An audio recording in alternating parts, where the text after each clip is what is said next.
எப்படி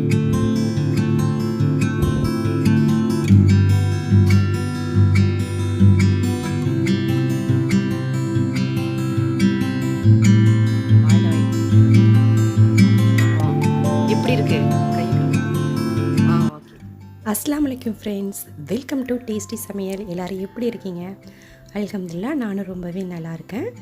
இன்றைக்கி பார்த்தீங்கன்னா நம்முடைய சேனலில் என்ன வீடியோன்னு பார்த்தீங்கன்னாக்கா, நான் ஒரு ஈவினிங் டைம் பார்த்தீங்கன்னாக்கா குட்டீஸ்க்கு கேக் தான் நான் பண்ணியிருந்தேன். ஸோ அதை தான் உங்கள் கூட நான் ஷேர் பண்ணலான்னு இருக்கிறேன். ஸோ வீடியோ ஸ்கிப் பண்ணாமல் வீடியோ எண்டு வரைக்கும் பாருங்கள். இது வரைக்கும் நம்மளுடைய சேனலை சப்ஸ்கிரைப் பண்ணலை அப்படின்னா மறக்காமல் சப்ஸ்கிரைப் பண்ணிவிட்டு பக்கத்தில் உள்ள பெல் ஐக்கானையும் கிளிக் பண்ணிவிடுங்க. இன்றைக்கி நான் ஒரு ஈஸியான வால்நட் கேக் தான் பண்ணியிருந்தேன். இதுக்கு பார்த்தீங்கன்னாக்கா பிளெண்டர், விஸ்க் எதுவுமே தேவையில்லை. மிக்ஸி கப்லேயே நம்ம ரெடி பண்ணிடலாம். ஒரு ஹாஃப் கப் பார்த்திங்கன்னா வால்நட்டை எடுத்து நான் கிரைண்ட் பண்ணி எடுத்துக்கிட்டேன். நீங்கள் சின்ன சின்ன பீஸாக கூட கட் பண்ணி எடுத்துக்கலாம். குட்டீஸ் எடுத்து போட்டுருவாங்க அப்படிங்கிறதுக்காக நான் பவுட்ரு பண்ணி எடுத்துக்கிட்டேன். அதே மிக்ஸி கப்பில் பார்த்திங்கனாக்கா 2 முட்டை சேர்த்துக்கிறேன்.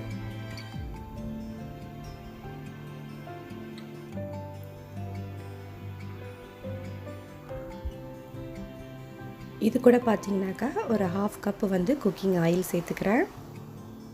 சேர்த்துட்டு இதை நம்ம பிளெண்ட் பண்ணி எடுத்துக்கலாம்.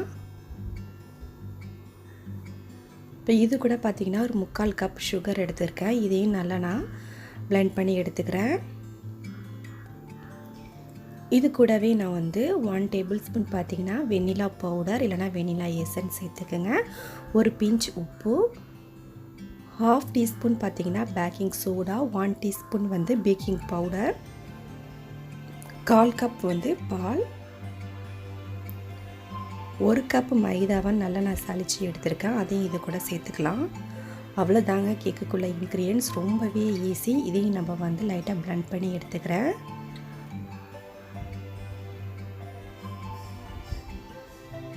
கேக் பேட்டர் பார்த்திங்கன்னா சூப்பராக ரெடி ஆகிடுச்சு. இப்போ கேக் ட்ரேயில் நம்ம சேர்த்துடலாம். இதில் பார்த்திங்கன்னா பட்டர் பேப்பர் சேர்த்துருக்கேன். இப்போ நம்ம ரெடி பண்ணி வச்சுருந்த கேக் பேட்டரை இதில் நான் ஆட் பண்ணிவிட்டு 180 டிகிரிக்கு நான் ஒரு 10 நிமிஷம் அவனை ப்ரீ ஹீட் பண்ணிக்கிட்டேன். இந்த கேக்கு பார்த்திங்கனாக்கா நமக்கு ஒரு 25 மினிட்ஸ்லேருந்து 30 மினிட்ஸ் ஆகும். ஸோ இதுக்கு மேலே நம்ம கிரைண்ட் பண்ணி வச்சு இந்த வால்நட் எல்லாத்தையும் நான் சேர்த்துக்கிறேன்.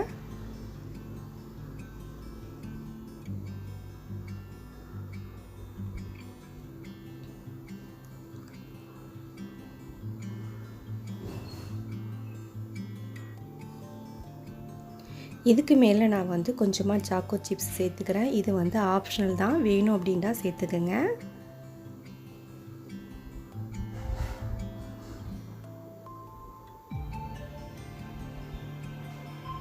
சேர்த்துட்டு லைட்டாக ப்ரெஷ் பண்ணி விட்டுக்குங்க.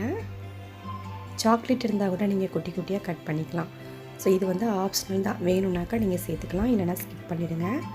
ஸோ அவ்வளோதான், அவனில் நான் வச்சு எடுத்துக்கிறேன். ஸோ செம்மையாக பொங்கி பார்த்தீங்கன்னாக்கா சூப்பராக செம்ம சாஃப்டாக வந்துருந்துச்சு.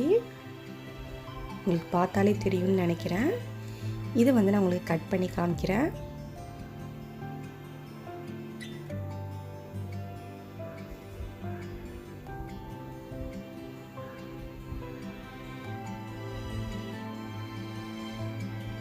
ஸோ ஈஸியாக பார்த்திங்கன்னா ஈவினிங் டைம்ஸில் குட்டி ஸ்கூல் விட்டு வந்த பிறகு நீங்களும் இதை ட்ரை பண்ணி பாருங்கள். எவ்வளோ சாஃப்டாக வந்திருக்குன்னு பாருங்கள்.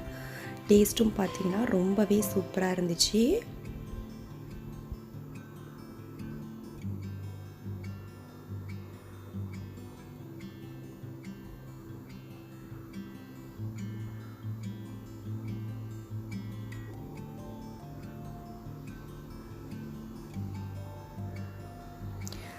நீங்களும் வீட்டில் ட்ரை பண்ணி பார்த்துட்டு எப்படி வந்துச்சுன்னு கமெண்ட்ஸில் சொல்ல மறக்காதீங்க. இன்னொரு இன்ட்ரெஸ்டிங்கான ரெசிபியோட உங்களை நான் மீட் பண்ணுறேன்.